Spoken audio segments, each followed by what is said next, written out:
Good afternoon, distinguished delegates, esteemed speakers, and colleagues. A very warm welcome to the thematic session on Global South collaboration for clean mobility and energy efficient appliances. This discussion is a part of a parallel thematic track of the 25th edition of the World Sustainable Development Summit, an annual flagship event organized by the Energy and Resources Institute. As we gather under the Silver Jubilee theme of Parivartan, transformation, vision, voices, and values for sustainable development, today's conversation focuses on a powerful lever for transformation, cross border collaboration on demand side energy efficiency. I am Yashaswini Sharma, and I'm delighted to serve as your MC for the session. Uh, Before we begin, a small safety announcement. May I request you to note that we are in the Mumtaz Hall, which is at the ground level of the building, and this hall has one entry and one exit door. Today's session will explore how India's leadership and global South cooperation models can strengthen energy security, improve affordability, and accelerate clean mobility transitions. We have an excellent lines of speakers who will help to unpack these themes. To set the stage, we begin with framing perspective on opportunities and models for cross-border cooperation. It's my pleasure to invite Mr. Bishal Thapa, Chief of Strategy and Impact at CLASP, for welcome address.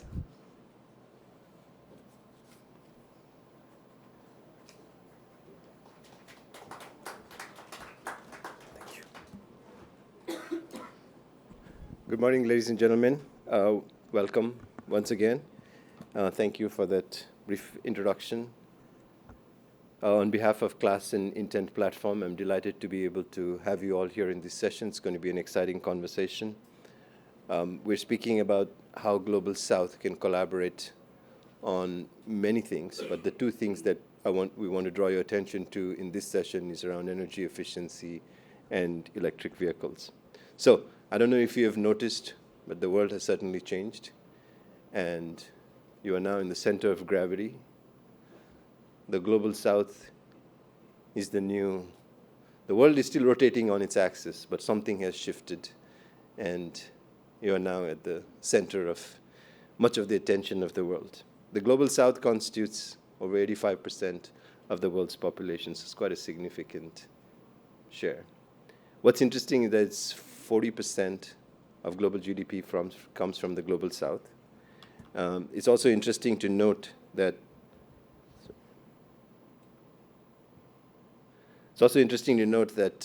from a population-wise, the Global South, the median age is about 25 years, whereas globally it's 30 plus years.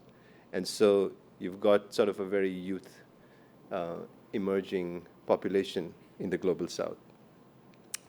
More specifically on energy, the Global South is what is driving the energy growth. So if we look at energy, for instance, household energy use in the Global South is going to double relative to the rest of the world. It's going to double over the next 2 decades. If we look at electricity growth, most of the electricity growth, 85% of the electricity growth, is going to come from the Global South. So clearly, if we're not yet the center of gravity for the world, this is a significant part of it. But even as we say that, we recognize that the Global South is not one country. In fact, it's a collection of well over 100 countries. So it's not a monolithic block. It's 130 countries that are divided are very different in terms of the aspirations that they carry, in terms of their identities, in terms of their goals, ambitions, where they are in their own phases of growth and development.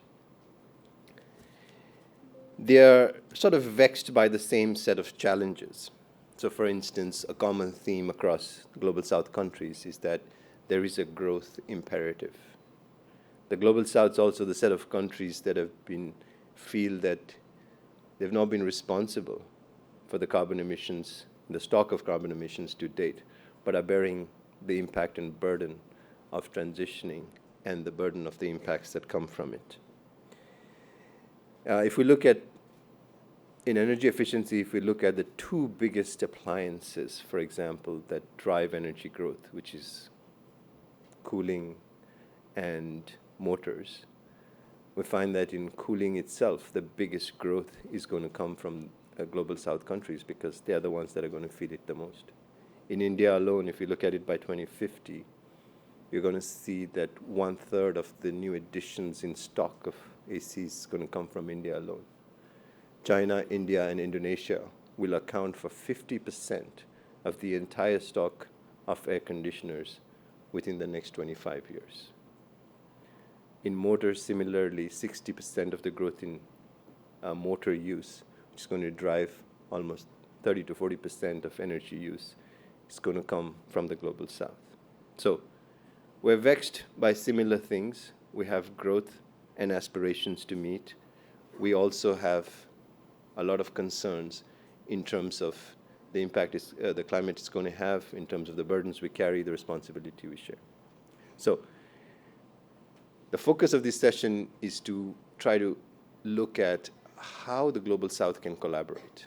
Again, as I said, bringing 5 people in a room is tough enough, but bringing 130 countries together and trying to coordinate and share and learn is something totally different.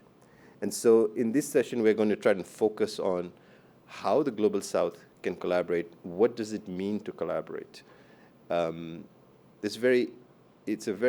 you just take energy growth, for example, it's a very interesting shift.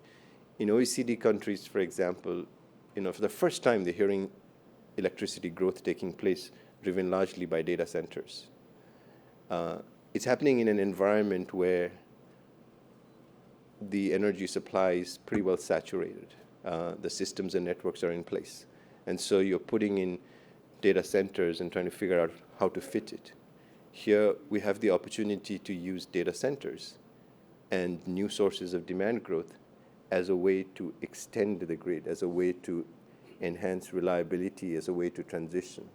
So there are lots more interesting opportunities for us.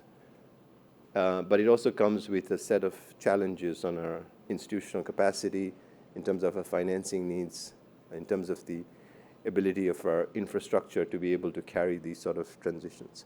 And I think in the panel, we're going to be able to try to look at some of those points and hopefully identify what we can do, what are some of the through lines that we can take across this discussion, and what are the common themes that we can use to try to engage with the global south in a more coordinated way as we leverage the capabilities of one another, as we leverage each other's infrastructure in try to get this energy transition right.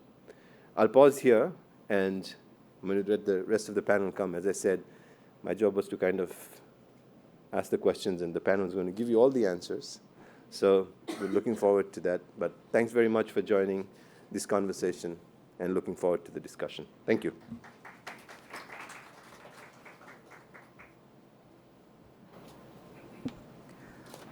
Thank you, sir, for framing the discussion and sharing those valuable insights.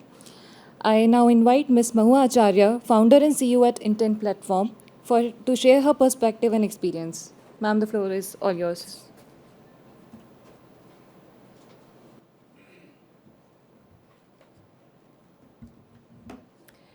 Thank you. Good afternoon, and thank you for having me at this event and this discussion. I'm glad that Vishal set the stage a little bit to why we're doing this little topic. I thought, let me just share with the audience, I guess to a large extent, my own experiences in the last 20 years, having now worked in multiple countries and multiple sorts of environments, including inside the government. There are a few things that stand out. As far as climate is concerned, and by that I don't mean adaptation versus mitigation or any such thing. It is economic growth under today's constraints. And as far as that climate is concerned, what do countries want? Everyone wants money at the end of it. Everyone wants economic growth, and there's nothing there that I have found, not in Europe, not in the US, not in Africa, not in India, not anywhere else, that being debated. So that's number one.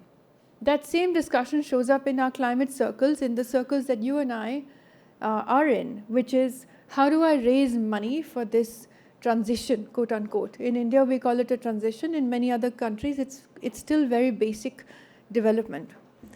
And how do I do it? So that's the second question that I've seen in my career a lot of, especially governments, ask. Less of the bigger economies, much more of the smaller countries. But not to say that's not something that is not discussed here either. So that's the second question. When you start to answer that question, you get into discussions around business models. So I'm now going to level 3. And what do I mean by business models? Every single country, and I think I can put it out there, wants a business model that works for me. They want that model to work for us. Meaning it's got to work in my market, it's got to work with my people, it has to work in my circumstances of affordability. And if you're speaking to the government, they'll also throw in one extra thing. I don't have too much money to spend on this business. What is the least amount of money you want from me, from the exchequer? So that goes back to now discovering the business models. So I've now charted this for some years having sort of roamed around the world a little bit. And this is where I think to some extent, some of our today under geopolitical circumstances comes in let's say a South-South. In the last 4-5 years, especially in the last 4-5 years, I've seen a lot of developing countries take a lot of comfort and assurance. They come to India, they come to cities like Delhi. Yes, I mean, they look at the air pollution and they gasp. But they look at places like our cities, they're congested. There's all sorts of traffic on the road, human and otherwise. But they go back with a certain sense of assurance. I have a quote that took place 3 weeks ago on a Sunday morning from a visiting delegation from an African country who said, "We were here, thank you for taking us around, and we took them all over the place for 1 week. And we went back saying, if we can do it, if those guys can do it in Delhi, I think we can do it in Lagos."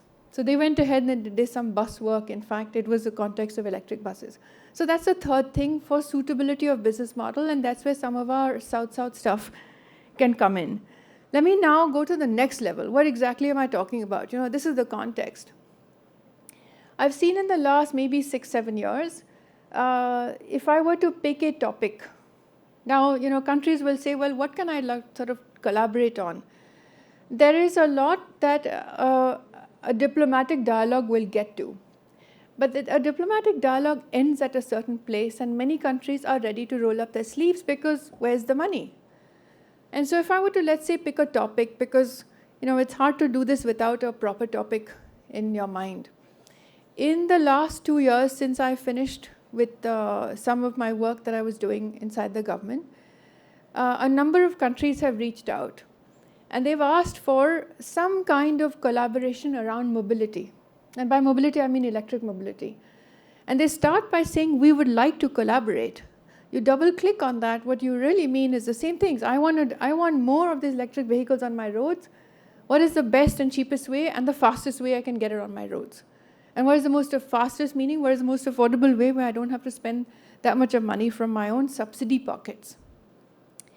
A lot of African countries have reached out with asking for business models around two-wheelers.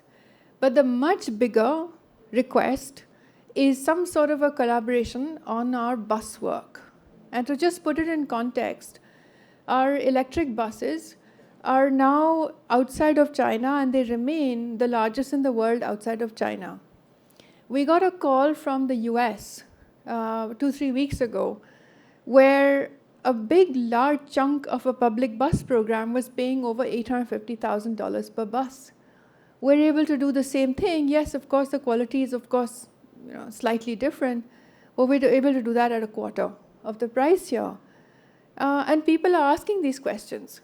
So having now watched these questions come in over the last 1 year, completely unsolicited, as I set up this new platform, we're in fact working on some other things, but have now been forced to respond to the queries that have come in, and are in the business right now of establishing a quote-unquote an exchange platform. I don't know what else to call it, because the queries that are coming in, and these are now established questions coming in from 3 Latin American countries. We've got Mexico, we have Brazil, and we have people coming in from Costa Rica. We have Kenya, we have Rwanda, and we have Nigeria. But we also have the European Union. And we have them asking anything from, how did you do it, to give us that document and we will simply translate it. And that's when on the last bit I said, never, never, never simply translate it, because they were meant for our roads where there are cows and stuff like that on it. So we had to plan for whatever worked for us. So please, heaven's sake, don't copy that. But definitely look into it, because a lot of questions went into there, and a lot of things that we put in there, you don't have to do it. You might have to do it a little differently. So we're establishing now, we're finding ourselves in a spot where we're getting into these formal relationships, and we're building this up because the sets of questions that people are asking, that these countries are asking, are very relatable. How did you do why did you do what you did? Meaning, why is your business model the way it is? How did you get to scale? You're a federal country just like us, and how did you get other states to come in and agree to your terms and conditions? How did the center deal with states? And then where is your capacity coming from? How much are you buying from other countries? What is your dependence on diesel? What is your price on diesel? What kind of regulations are there? We've gone into a lot of discussions on CAFE norms, in fact, saying you've got stringent norms coming up. So the sets of questions that are coming in from the European Union to the government of Rwanda are very, very similar, surprisingly similar. And when you break that down, the answers are, it's not like there is an answer, but there is really no format. And so here's us, we're putting this into it has to be a little AI supported co-pilot, knowledge-based co-pilot.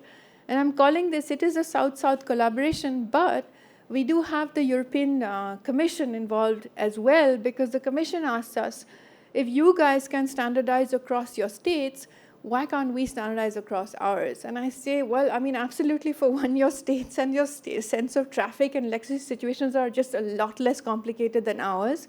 So I think you can do very far, except that your legal systems are a little different. We had one law here, thankfully.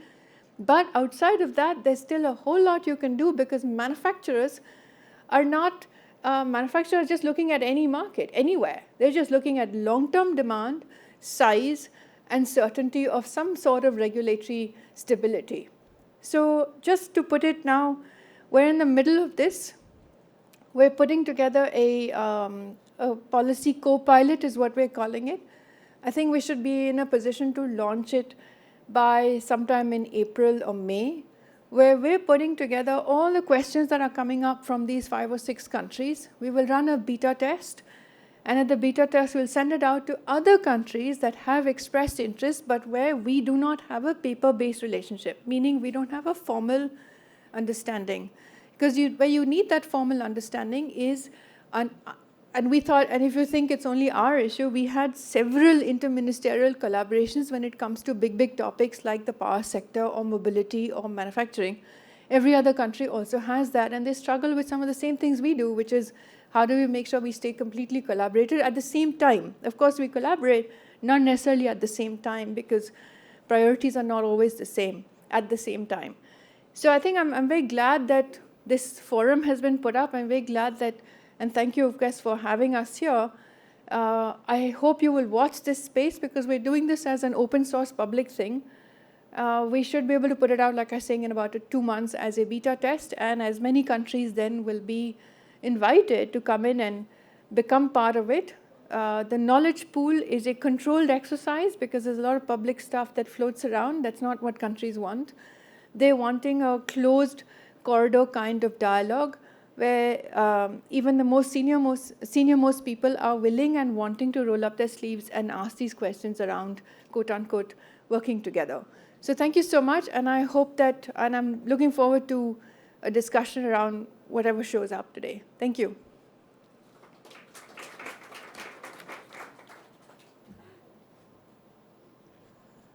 Thank you so much, ma'am, for such insightful remarks. We now move to the panel discussion on Global South collaboration with India, e-buses and energy efficient appliances. This segment will allow us to explore practical pathways, lessons from implementation, and the role of policy, finance, and partnership. It's my pleasure to introduce our moderator for this session, Mr. Kishore Kumar, Senior Manager at CLASP. Mr. Kumar brings more than 15 years of national and international experience in energy efficiency and market transformation strategies. Now, allow me to introduce our distinguished panels as well, and I request them to kindly proceed towards the stage. Mr. Nitin Bajpayee from Niti Aayog, Mr. Abhishek Gupta, Director at Energy Efficiency Services and Limited, Mr. Kamran Sheikh, Director at Bureau of Energy Efficiency, Ms. Mahua Acharya, Founder and CEO at Intent Platform, Mr. Amit Khare, Program Manager at Sequoia Climate Foundation. Also, two of our distinguished panelists will be joining online. So please welcome Mr. Mohammed Mumtaz Higaze, Director and Founder at Transport for Cairo, and Mr. Emmanuel Baba Anaba, Senior Officer at the Energy Commission Ghana. We are truly privileged to have such a diverse and accomplished panel among us. So ladies and gentlemen, please join me in welcoming our moderator and panelists with a warm round of applause. With that, I invite Mr. Kishore Kumar to lead the discussion, sir. Thank you so much. And first of all, good afternoon to everyone.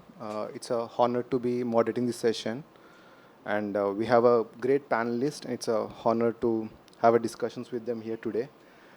So I think Bishal and Mova already set the context for the session. Also, I would like to share some thoughts on why we chose this theme in terms of Global South collaboration. The first thing, I think there is a buzz about energy transition in Global South, but at the same time, when we hear about the energy transition, there is more focus on the supply side, which is like adding more renewables, and also, grid, battery storage, green hydrogen.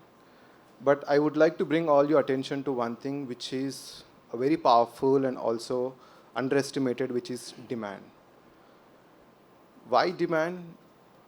Right now, when we are talking here, there is a demand rising in all Global South countries. When I say Global South countries, Brazil, African countries, Asian like India, China, and Southeast Asian countries, the demand for cooling, demand for the mobility, also for the, even for the appliances, industrial products have been rising like unprecedented.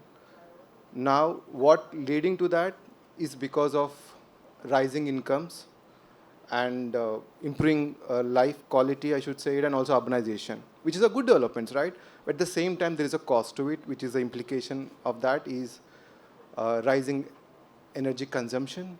So we need to add more grids, and also there is a CO2 emission increase also, which all of this actually, adding more and more imports, energy imports, and also the financial burden to the economy to run those operations. Now, this is where the energy efficiency and clean mobility brings us a solution. So what they offer actually, when you say solution, what they offer? The first thing, they help to establish the energy security, consumer affordability, and also industrial competitiveness, and further, trade alignment, and finally, climate resilience. So I think today we're going to discuss about one of the interesting topic which I'm always curious and trying to understand how we can implement this, about Global South collaboration, harmonization, I should say. So when we talk about it, we all know like countries sometimes work in isolation in terms of the developing policy standards or bulk procurement process. So today we're going to see and discuss what if we collaborate. What if we design policies in regional level, and how it's going to be affected on the market on the ground, and what are the challenges that we need to address. So this is the areas that we're going to discuss, and at the same time, I think right now we are in India, and at India I would like also share about in terms of the success stories we have in terms of appliances efficiency policies through standard labeling program, bulk procurement models through EESL, and also a clean mobility, the great story that Mawa Acharya have shared for India and even for other countries. And I think India has shown that success in terms of how the policy, market, and scale can work together and can be a leader in the global south. So with that context, I would like to start our questions. And of course, I was first like to uh, request Niti Ayog to talk about. There is a buzz. One thing right now, Niti Ayog recently launched Vikasit Bharat and Net Zero Report 2070, and that's been a talk of the town. And all the sector and policy makers are like trying to understand what it means to India, which is for 2070, and what are the roadmaps and what are the pathways which covered into it and how they can implement it. So one thing I would like to focus on the building and the transport sector, Nitin, and I would like to share some of the highlights of those reports which could be relevant for India and also the global south. And I would like to hear your thoughts how we can implement it with the collaboration with other South Asian countries or even global south, because I heard you all this success has been shared with South Asian countries also in terms of how to implement it, right? So I want to hear that your thoughts on this, and please over to you. Thanks, Kishore, for highlighting the importance of demand, like when we are talking about Viksit Bharat aspirations as well. So that will be critical to achieve all our development aspirations in a efficient way or with lower energy use. So one of the clear finding of the recent report or outlook series that Niti has just published is the uh, development and this climate transition can go hand in hand. The impact on macroeconomy or GDP is marginal across different scenarios. Also, I've read recently in a World Bank publication that countries must rethink of their development models urgently, which clearly infers the existing Western models of development may not be the right fit moving forward. One of the key indicator of development when we talk about is energy use per capita. So if you look at global levels currently, it's around 70 gigajoules per capita. US is around 250 plus. Europe is around 100 plus. China 120. And India is around 30 gigajoules per capita. UNDP also quote this number, like for a economy with high HDI, only 50 gigajoules per capita of energy is required. And this is reflective in our analysis as well. Like when we become developed or when we achieve our Viksit Bharat aspiration, we can achieve that at 50 to 60 gigajoules per capita of energy use, which is embedded in energy efficiency and also reaching all the development aspiration as we aspire to become Viksit Bharat. So this can chart out a model which is unique from the existing development models and which can be a safe pathway for global south or a unique model of development for global south which India can offer. Coming back to your question on like what India can share in particularly these sectors. Like if you talk about building sector, like we have projected that around 86% of India's floor space is yet to be built. Like if we look at the massive amount, we have the once in a century opportunity to build it right or to build it sustainability that will consume lesser energy. Similarly, the another pain point is cooling demand increasing. Like currently we are at around 10% ownership, which is projected to reach around 80%, and which will have huge cooling requirements. And one of the finding is like we can save around 700 terawatt hour of electricity just by raising these efficiency standards or reaching at the global best or of these technologies. This is like massive in amount, like one third of the today's overall electricity use. So one of the most portable lessons for building sector is the standard progression. We already have these standards and labeling programs for different appliances, raising that to other energy intensive appliances. Then ECSBC codes which we can offer and build passive system which will again use lesser energy.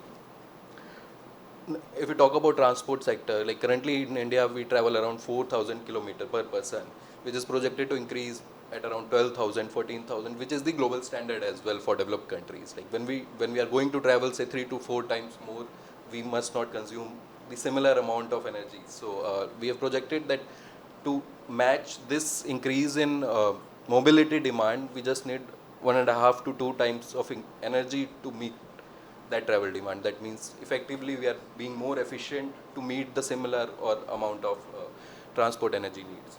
So, and obviously it's happening because of EVs coupled with demand management, transit-oriented development, modal shift to public transport, and like if we talk about transport sector, lessons are like we already have suite of policies, clear signals on clean mobility transition, EV targets, transit-oriented development policy as well, and CAFE norms as we spoke. India has like proposed CAFE norms for India, one of the like most aggressive, that's around 37% from the current baseline. If you talk about EU, it's around 20% tightening. China is also around 26%. So like we have most of these precedents in India that we can offer to global south when we talk specifically about these uh, two sectors. Like coming to the next question, whether India can anchor a platform for sharing this. We already have the global rule books, WTO standard harmonization. For transport system, we have UNHC system for type test approval. For buildings, appliances, we have UN NEPS, United for Efficiency program for harmonization of MEPS. So India can start with few products which are more energy intensive. AC itself is the one key factor, and charging interoperability for EVs, battery circularity standards. So there are suite of different mechanisms which India have, which can be offered to global south and harmonization. One of the key thing that we have stressed in our report is the institutional coordination as well. It can be evident from the recent exercise. We set up 10 interministerial working groups to inform the future pathways. Also, we are arguing that there is a Prime Minister Council on Climate Change. There could be executive body that can do this interministerial work right now, which is fragmented across different ministries. Also, for the financing aspect, we had the needs to be different models, and to finance them there could be a dedicated institution like National Green Financing Institute, which can channelize all these financing needs for such efficiency improvement measures. So Yeah, thanks, Nitin. I think this is a great insights, and two things I just want to repeat it, which stood out for me. You said 86% of floor space is yet to be built in India, and I think in the transport sector, 4,000 kilometers per person is traveled, and I think there's going to be traveled 12,000 more in the future. That's going to increase. So I think this is where shows how the India's economy aspirations were, and there's a huge infrastructure required for all of this. But at the same time, I just want to also check one point, like a follow-up question, you can say. If one action point that Niti Aayog wants to take to collaborate with Global South, how do you want to start with? Is it like forming a technical working group, or having a regional ministerial meeting kind of a thing, or you want to have a recognition pilots, mutual recognition pilots? These are some of the initiatives that could be explored in the Global South, right? So which one do you feel we could start with, which has more opportunities and easy pathways, I should say? I feel like a technical working group with a clear mandate of pilots would be the first right thing to start with, and then maybe interministerial dialogue to scale this up would be the right approach further, and maybe we can pick up few appliances first, which are the most energy intensive, and EVs and ACs. Thanks, Nathan. That makes sense. Thank you so much. So with that, I would like to move on to our next speaker, Kamran sir, who has been like a leader on the appliance energy efficiency side, and he's been working with the sector for the longer time. And of course, currently is leading the standard labeling program under Bureau of Energy Efficiency. Now, I would like to say that in the last 5 years, the standard labeling program for appliance has been kind of a transformational change in terms of the number of policy it covers, and also there has been a very strong compliance framework going on the ground to ensure the credibility of the program. So, sir, I would like to request to share, if India going to have a regional harmonization of S&L program with other countries, global south countries, how do you think the dumping issue would be addressed? There is so much of dumping of inefficient appliances in, for example, African countries or even South Asian countries like Bhutan, Nepal. They come to you and say there is so much of inefficient appliances have been dumped in it. So I would like to hear your thoughts with the regional harmonization, do you think there is an opportunity and also there is a solutions that we can find out to address this dumping issue, I would say? Thank you, Kishore. I'd just like I'll start with it highlighting that the Bureau of India's and the Bureau of Energy Efficiency's standards and labeling program presently covers 43 appliances, which includes refrigeration, air conditioning, cooling basically, and also some industrial appliances. And within the next 2 to 3 years, we plan to spend this to approximately 50 appliances. We'd like to cover approximately 50 appliances in the standard and the labeling program. Of course, I think so. The issue of dumping of inefficient products, or you can say duplicacy, can be taken care of with harmonization and or you can say signing of MRAs.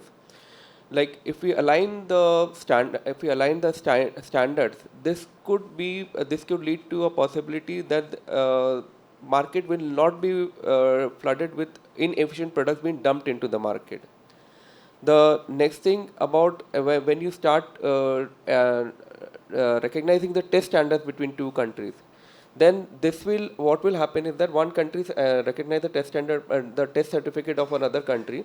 So what will help is that the manufacturers will not be required to go for multiple testing for the same variant, or they would not be required to produce same variant in a particular class of appliances. This would also give an opportunity to the manufacturer to export more items, and also at the same time remove trade barriers. Yeah. And it is very likely that this might result in high efficient appliances being coming into the market. Definitely, if the standards are aligned and the test certification requirements are met with, or there is a acceptance, then definitely the duplicacy and as well as the dumping of inefficient products is definitely getting to get controlled. Great, sir. I think it's a great point. I like the way you said, like, it could be addressed because it's very, yeah, I think it's very one of the challenge that need to be addressed quickly also. Okay.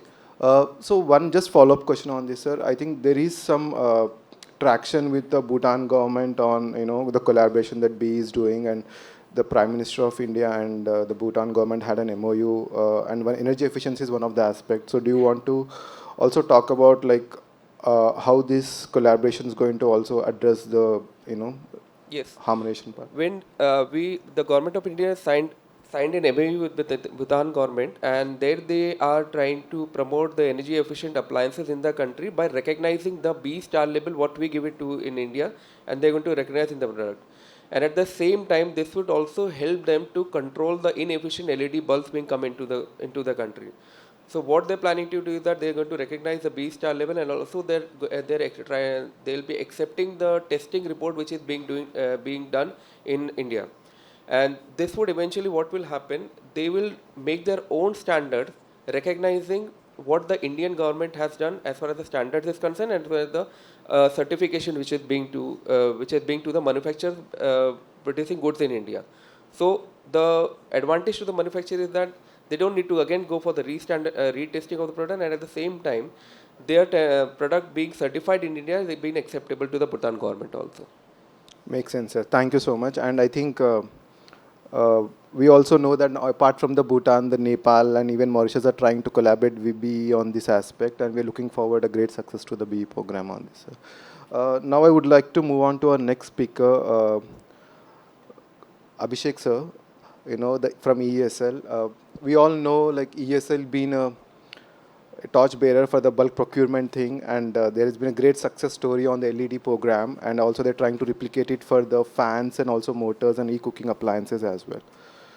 So, sir, I just wanted to hear your thoughts. How do you see the bulk procurement model can be adopted in global south countries, not only in India, like how ESL can explore to do that collaboration within the global south, especially focusing on the bulk procurement? Do you have any thoughts and shares? Thanks, Kishore. Very good afternoon to one and all. The concept of bulk procurement is not about procurement. It's actually about culmination of efforts by multiple stakeholders to come up at a common platform and deliver the solution. Why am I saying so is because procurement is something which is the last thing to happen. Actually, before that, there has to be clear-cut confidence of the top leadership of the country. That is mandatory. Second thing, one industry or one sector or one organization just cannot do it. It has to be host of stakeholders, including the government sector, private sector, civil society organizations, the DISCOMs, the post offices, any other organization which is in related business segment, and at last, and the most important, the public. If all these things are happening in sync, then only you can think about demand aggregation. And on top of it, you have also to see what is the kind of manufacturing capability a particular nation or region has, and what is their potential to upgrade their current level of performances. You have to have some benchmarking done as well in terms of the minimum efficiency levels, what you are going to have for that particular solution. And then roll it out in phases. It's not one-time solution. It is an iterative process. It is an evolving process which can be done over a period of time. We have seen it, we have lived it, and we have also demonstrated to some other nations as well, wherein we as nation are also partnering with them. We have been doing this with Saudi Arabia and Oman. We have also done something with Bangladesh, something with Sri Lanka. And what we have seen, that the challenges are relatively different in complexion, but the elements remain more or less same. So probably the complexion would be a little different in terms of the effort required, but everybody has to align. Another important aspect what we could see was about the standardization of the specification. That was probably one of the biggest things which we could do. And we have seen that if that kind of thing happens in a particular economy, it helps in reducing the cost of production significantly. And that should be the minimum level. It's not that we should prevent the innovation beyond that. And we have seen that happening in virtually all the sectors wherein Bureau of Energy Efficiency is putting up SNL program. They are upgrading the minimum efficiency levels every 2 years.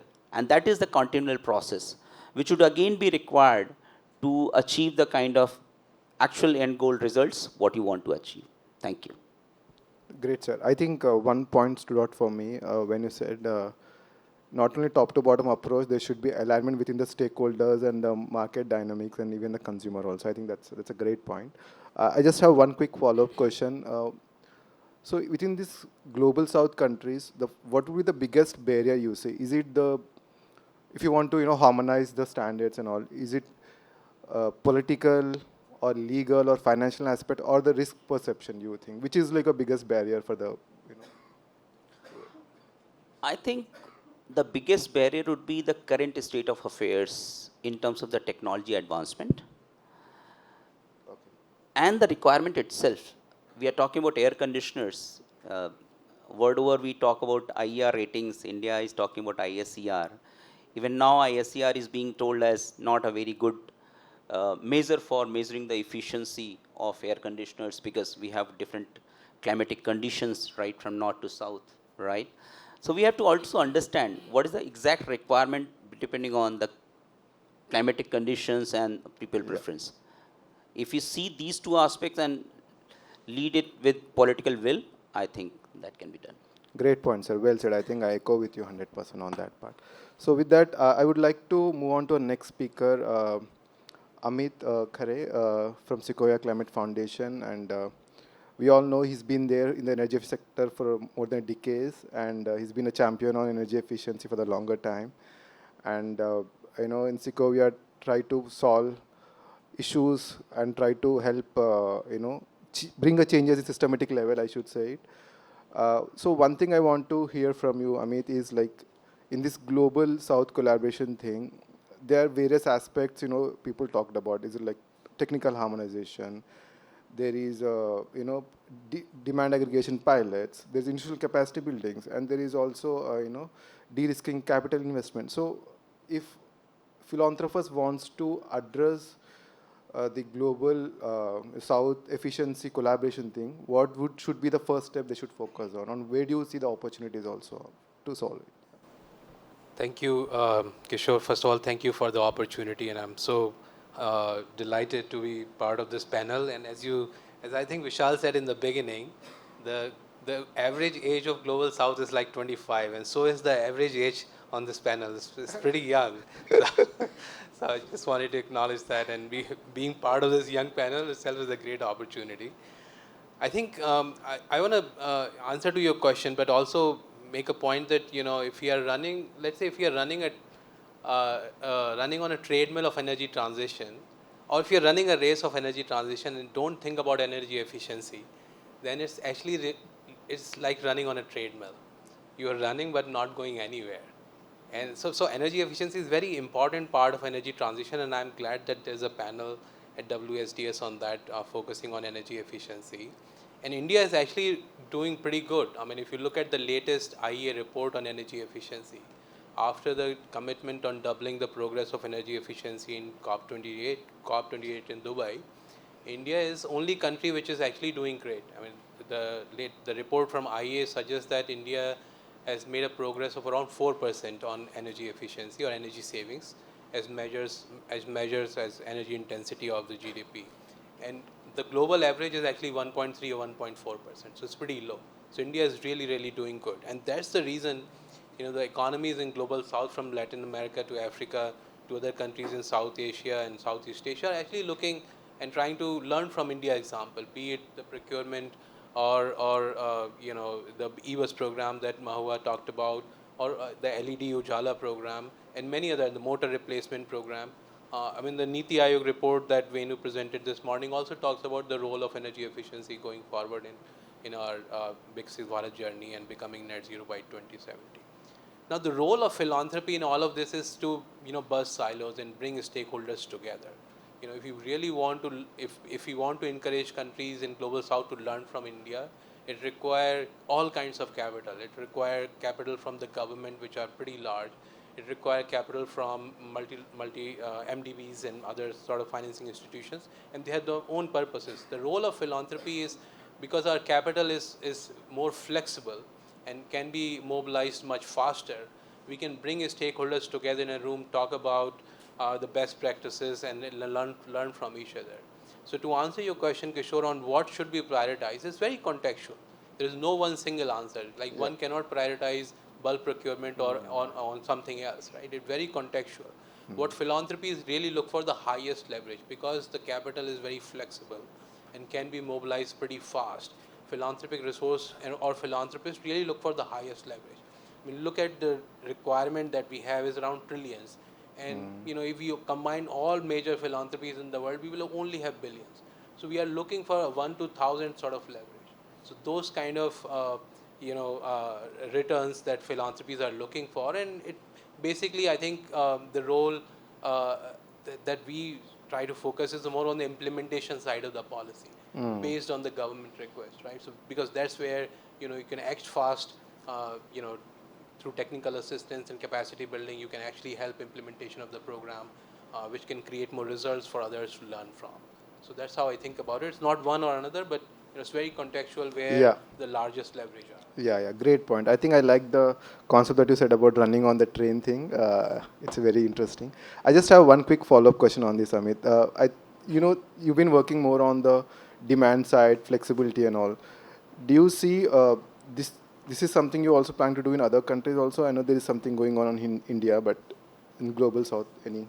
I mean, demand flexibility is a new topic, a very hot topic actually. Yeah. I mean, people always say that energy efficiency is sidelined because it's not very, attractive. There is no ribbon cutting opportunity, and I completely disagree with that. But demand flexibility is not just a ribbon cutting opportunity, but it also actually solves the problem of renewable energy integration.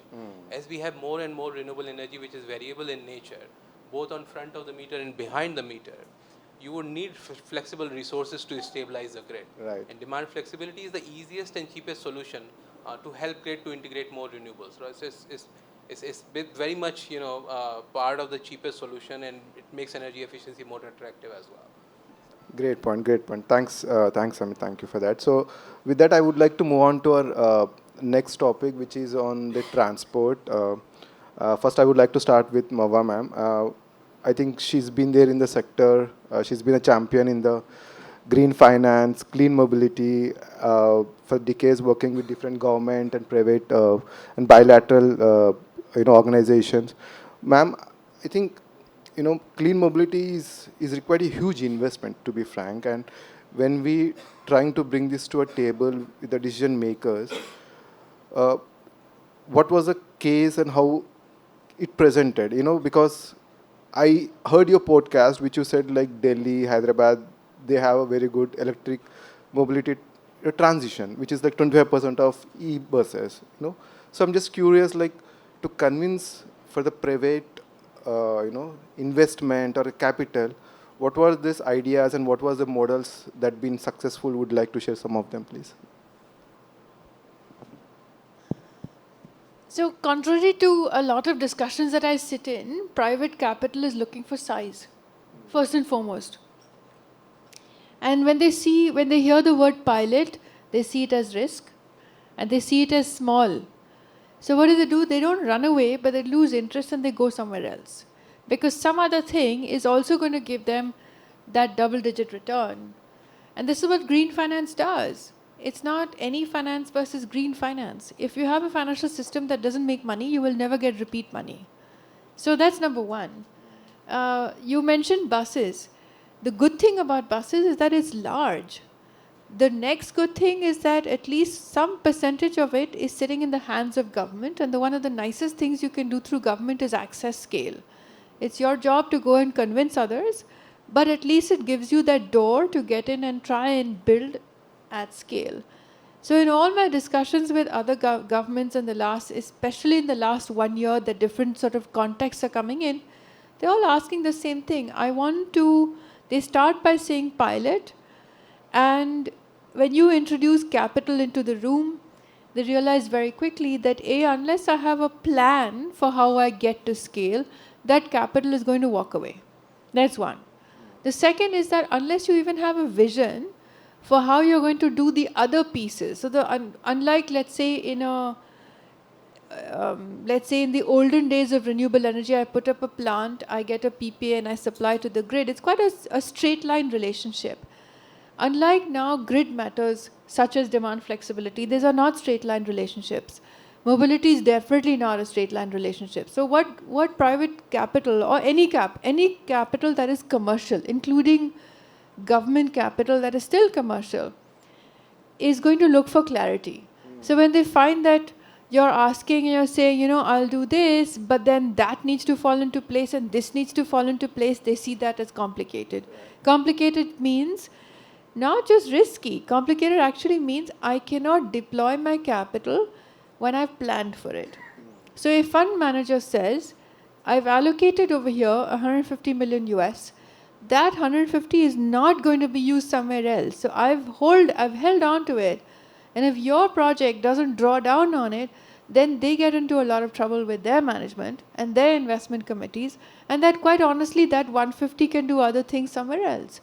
So this is what I've seen now over the years, that if you're building something, I get very nervous with the word pilot. I get really nervous because I just feel like the level of effort it takes you to build something, pilot versus large, is just the same. So you might as well slog it out and build at scale.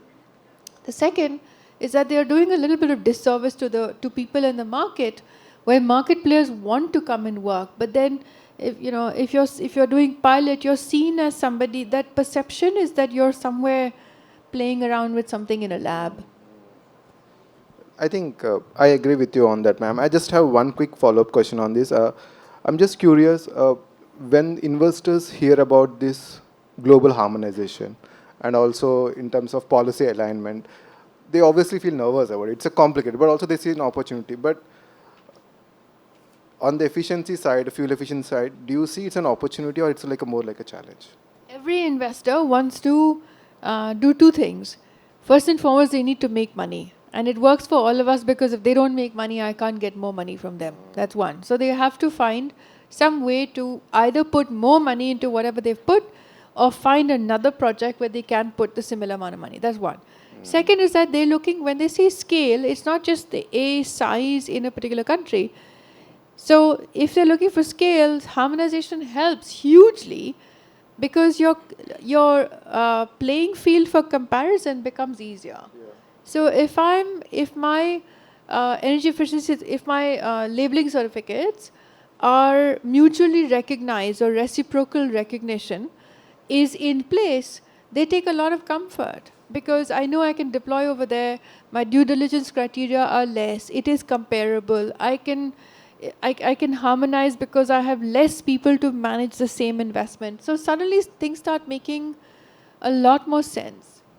Thanks, ma'am. I think with that we get more confidence, like regional harmonization is implementable and it's also build a confidence to the investors.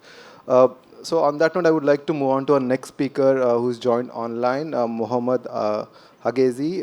He's from Transport of Cairo, from Egypt. Hi, Hagezi, can you hear us? Can you? Hear you perfectly. Hello. Yeah, great, great. So, have I heard like about the work that has been going on in Cairo and in Egypt. There is a great story on e-bus transition, also on the transport efficiency thing. So, I would like to request you, can you just share those success stories, and can you just also share how India could learn from those experiences as well? Yeah. Well, first of all, it's an honor to be invited to join here and to contribute our limited experience. And basically, what happened in Egypt is that we had exactly what Mawad described, a pilot to implement 100 e-buses for the third time. But this one came with a scale-up strategy, and we were honored in Transport for Cairo to be able to draft the scale-up strategy for the government of Egypt. And around the same time that we published it, that you provided it to the government, they actually announced in public an intent to procure 3,000 electric buses over 3 years. Now, Egypt is not quite the scale of India, but we are the biggest market in Africa. So this is an order of magnitude increase to what we had before. And it is not really about what India can learn from Egypt. It's very much what Egypt learned from India, because the entire proposal that we made was to create an asset owner entity very similar to what India pioneered with CSL and what Mahwa just described. And we learned a lot from the Indian experience, pushing the bus prices down to, I saw the figure of $177,000 per bus, which is lower than what we were able to attain in Egypt, but I think it's the benchmark that we try to harmonize towards. And this is the benchmark we take. We need to compare with comparable countries, not with the US, but also not with China, because they have a different scale completely. Now, what we learned in creating this study, and these are maybe the small learnings that I want to share, is the first one, we really need to focus on the local industrial development. And buses are very attractive because they allow a lot of value added to be done locally, even if you don't have very advanced or sophisticated industrial change. And Egypt has a powerful bus industry. And when we calculated, the balance of payment of what is required to be imported, we don't have the battery supply chain for the electric buses, but we found that it's actually a relatively acceptable proportion of the entire value chain. And we already used to import gearboxes and engines before. So it is a doable compromise in terms of the long-term benefits of getting off oil dependency. And Egypt does import refined fuel, and it does affect our balance of payments. So we directly made that argument to decision makers by investing a little bit more in the capex today in the e-bus. You're going to be saving in the OPEX in terms of the hard currency you need for the fuel year in and year out.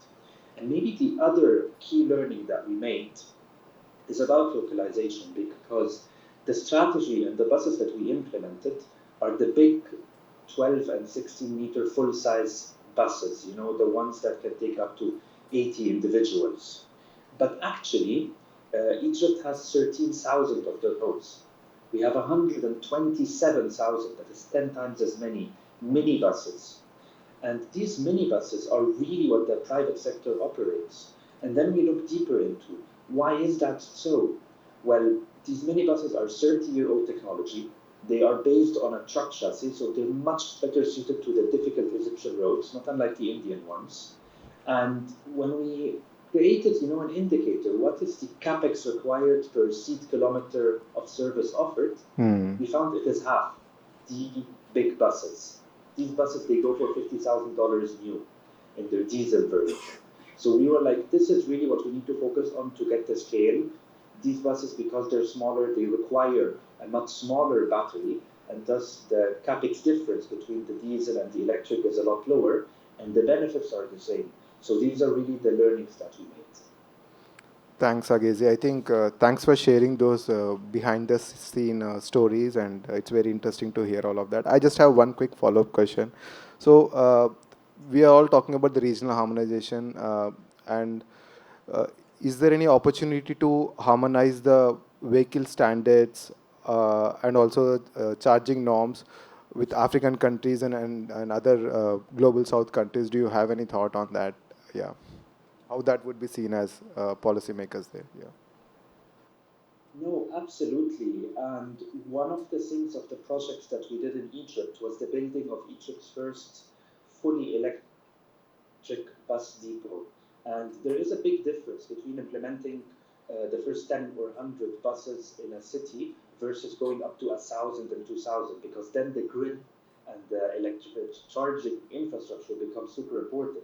And one of the issues that we ran in when the supplier wanted to bring in much more powerful charging infrastructure is that the electric cables, the thickness of these cables required, were not available on the Egyptian market.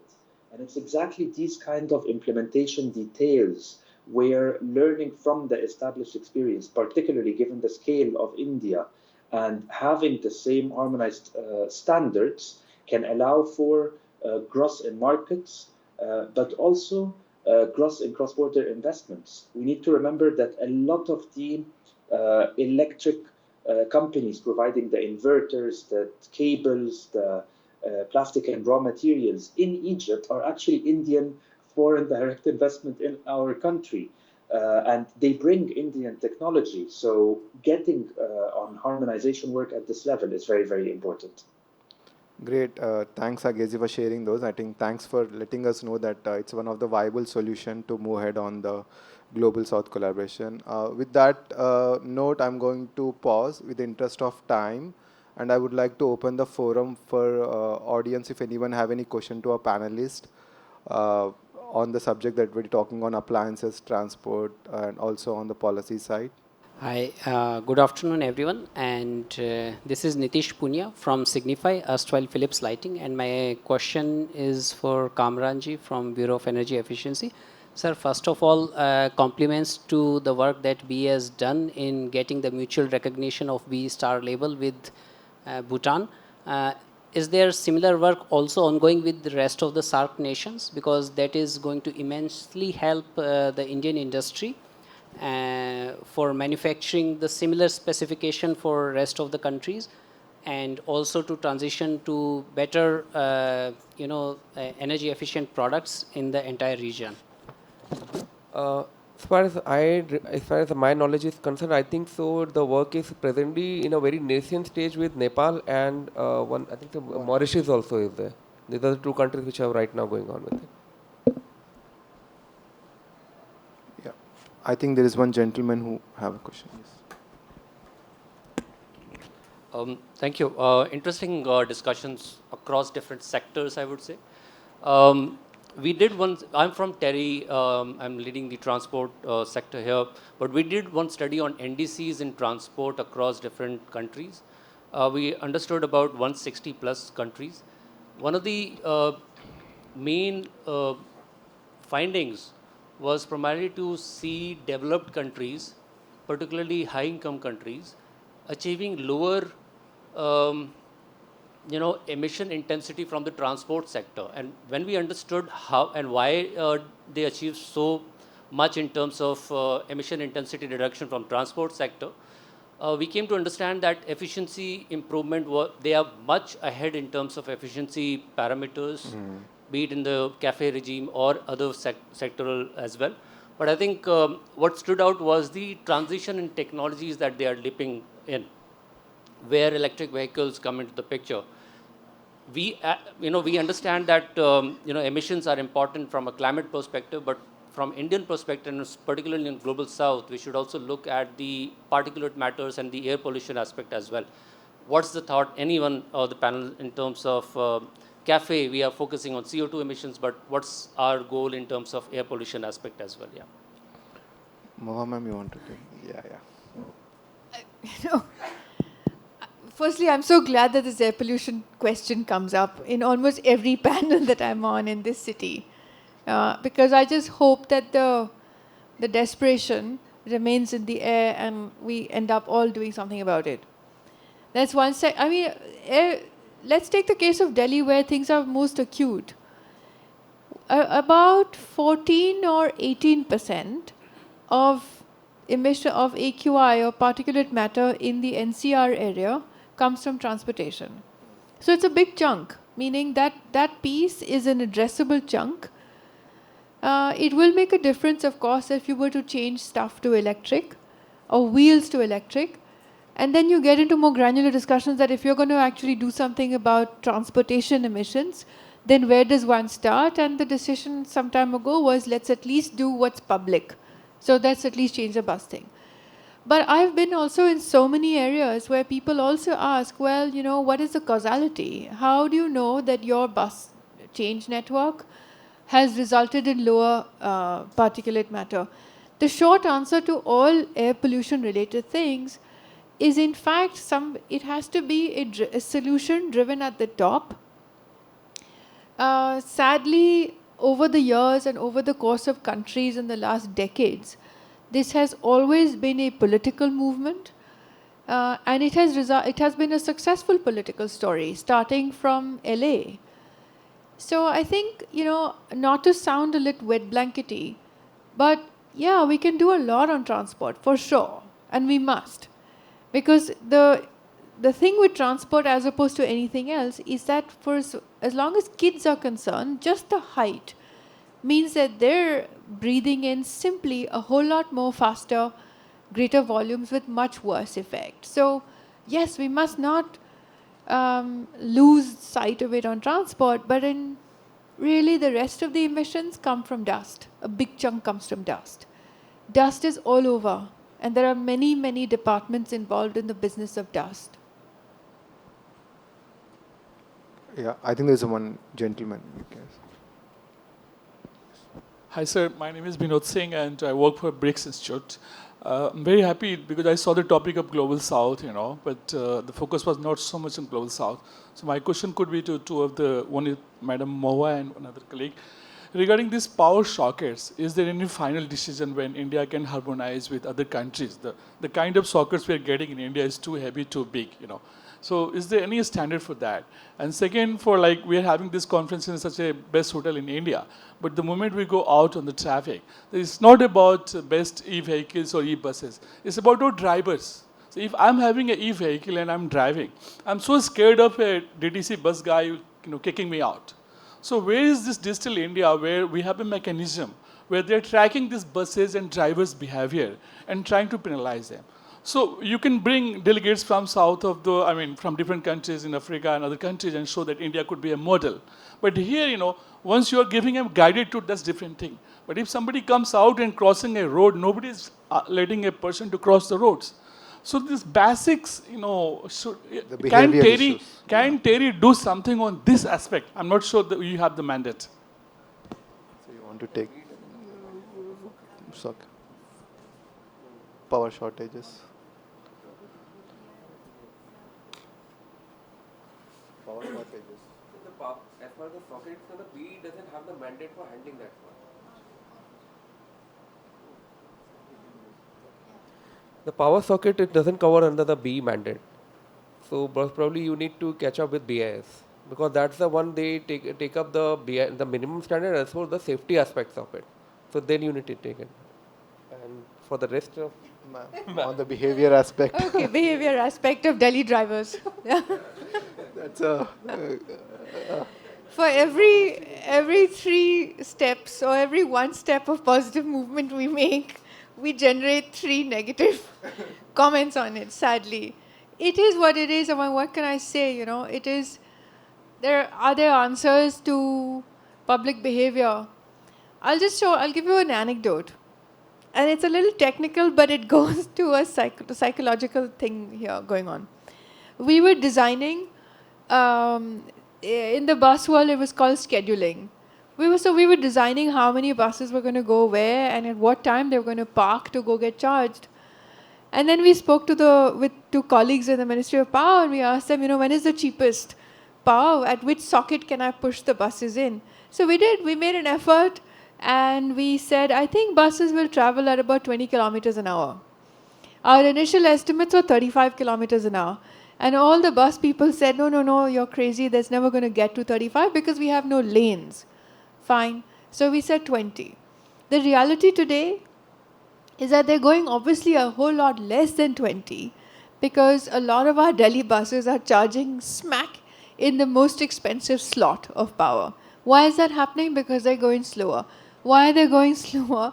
Just because of the variety of traffic on the roads. And Delhi, I'll tell you and promise you, is one of the better cities.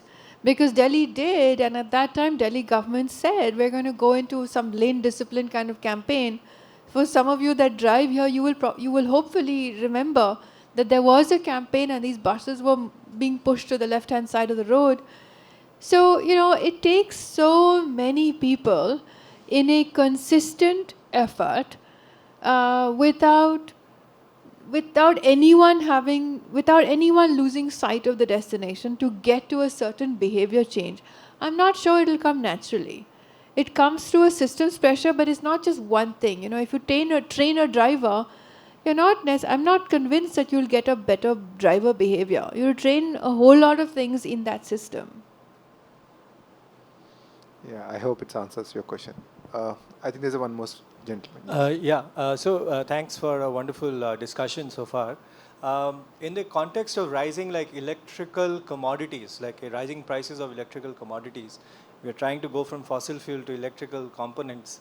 And are we underestimating somewhere the geopolitical narratives that are required? Like if you're procuring cables, batteries today, they're coming out to be very expensive on the context of what diesel is offering.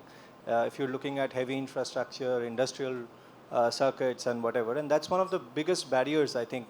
Any thoughts on that? Any practical way of hedging this transition?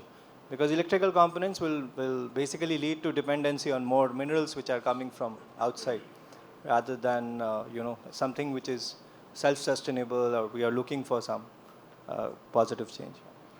Ma'am, you want to take that, I think, on the transportation part? Yeah. So you make 2 points. One is on cost and the other is on geopolitics of import. On cost, I think the answer lies in a business model. If something is costly, we have found again and again in India that if you change the business model, the cost dynamics change. And the way the country is going, you turn things into a service model, then capital sits in the places that it needs to sit.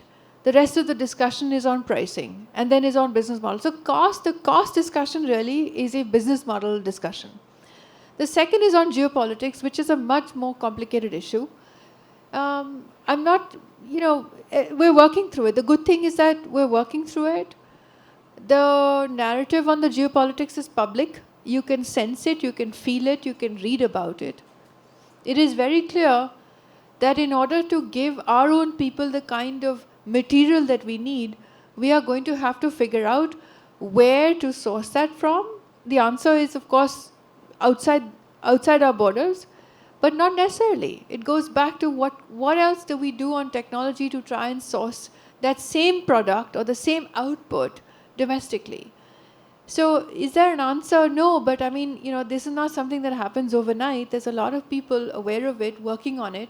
There's certainly a lot of companies who are very concerned about it and are deeply exposed as well, because our demand in this country is not small. Got it. So I think with the interest of time, I would like to request the audience who have questions kindly discuss after the event with the speaker separately. So over to you, ma'am. I think for the closing things. Yeah. Thank you to our moderator and distinguished panelists for rich and forward-looking discussion. Can we have a big round of applause for everyone, please? As we approach the closure of the session, I invite Mr. Vishal Thapa from CLASP to share the concluding reflections and way forward.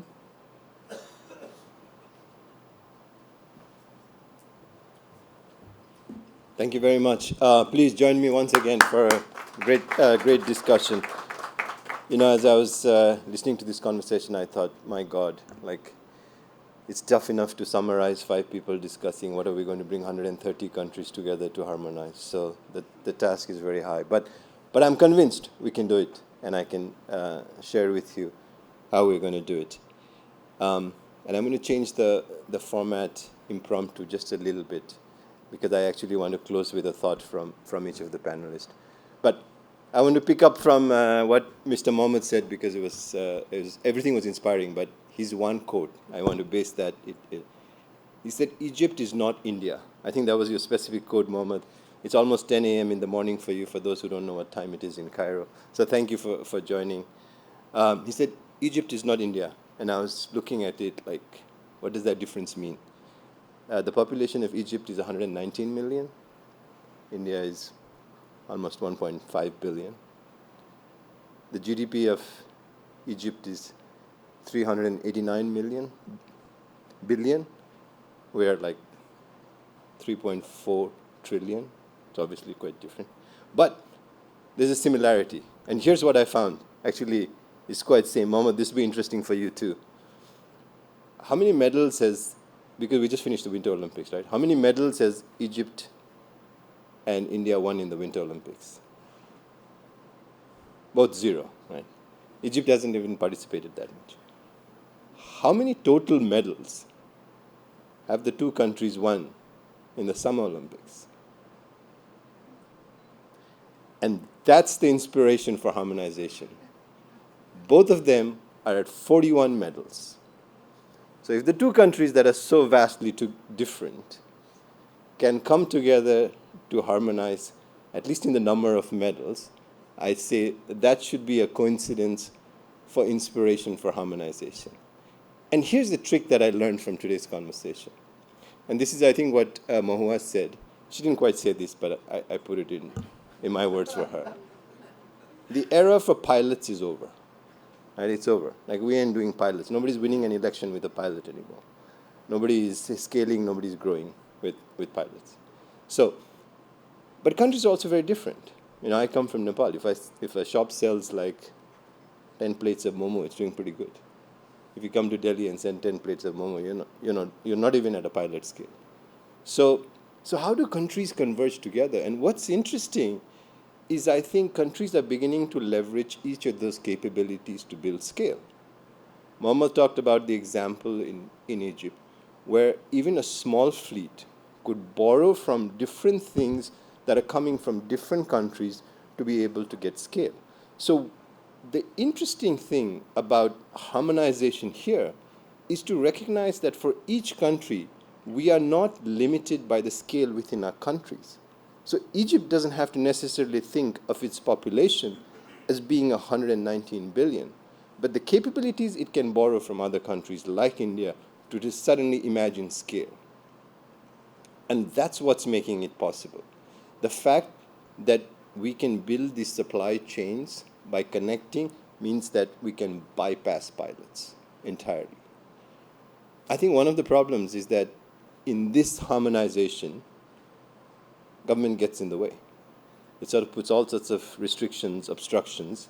And so the impromptu and somewhat out of the flow question that I'm going to leave everybody, including Kishore, our wonderful moderator, with is if you had to give one sentence to the government to dismantle a barrier that would lead to harmonization, what would you say? What would you say to government that dismantles the barrier for harmonization? Mohammed, why don't we start with you? Well, for me, it's going to be very easy. It's going to be hold those interministerial working groups much more regularly. Great, thank you. Nitin, to you. I think interoperability. So if we can ensure interoperability with the global south as we are talking, so Great. that can. Amit? I think I agree. I mean, I was also going to say interoperability of standards, but also, you know, test procedures and things like that, right? I mean, these are easy things to do and can bring, as somebody said, a lot of, reduce the cost of manufacturing. Abhishek ji? I think we should understand the differences, and then only we'll be able to appreciate the kind of initiative which we need to take. Bishal always gives very tough questions, you know. Very tough. You're only allowing me one, right? Your one sentence. I think foreign exchange stability. Excellent. Agree with Amit. I think I would say it's more on the interministerial because recently there is a IEA ministerial event. We saw it, right? I think things always come from top to bottom. Approach will always works. Of course, the market aligns according to that. So I would say more interministerial cooperation. Good. Michelle, can I add one more to my? You get one more. So since we have a minute left. So I think if you really want to think at scale, right, if you want to build things at scale, and this is more than few sentences, right? This is something that I heard from one of my good friends, Sujit Nair, who co-founded this FIDE and developed this UPI. We need to actually change our mindset.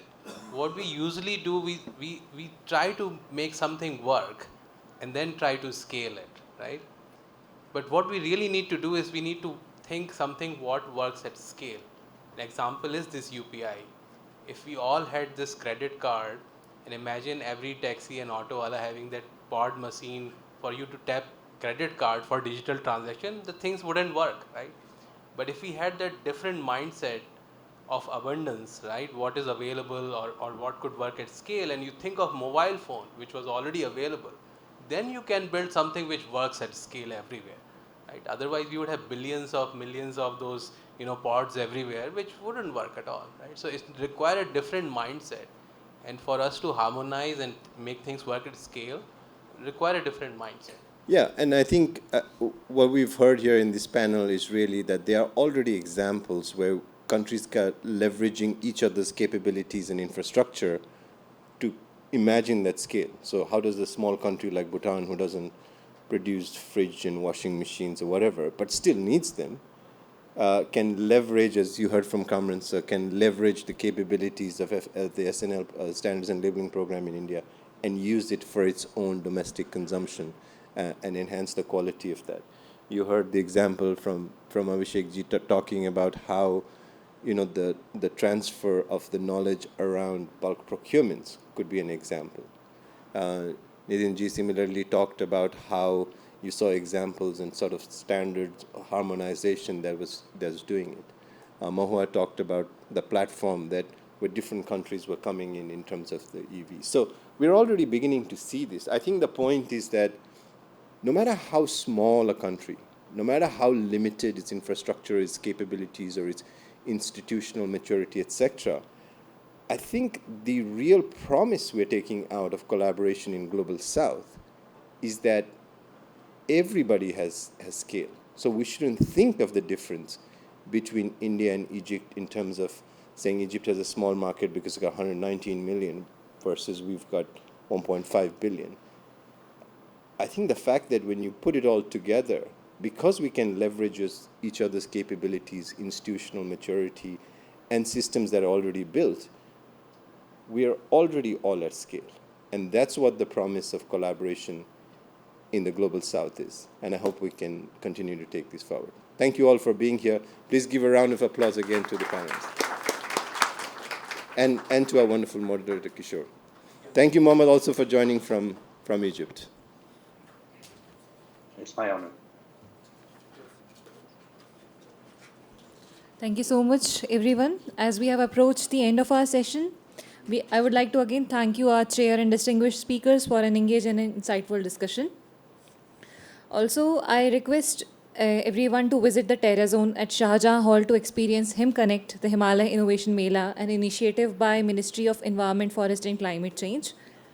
Thank you so much, everyone, and thanks for being the part of WSDS 2026. Thank you.